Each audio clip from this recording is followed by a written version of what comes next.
Hi, I'm Mark. In this video, I'm going to show you how to install a new carburetor on your string trimmer. To install the carburetor, I'll first reconnect the fuel lines.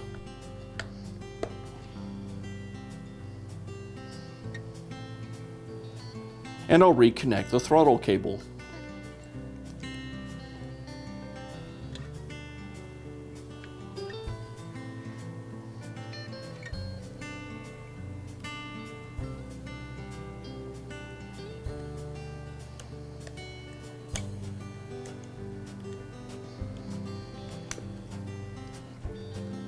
Now install the air filter base back onto the carburetor.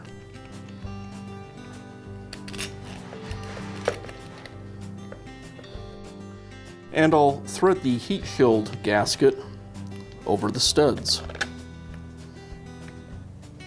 And then I'll install the carburetor back onto the isolator and secure it with the screws.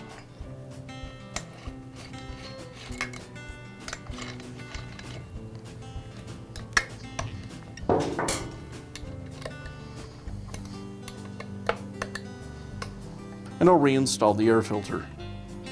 And I'll finish by reinstalling the air filter cover.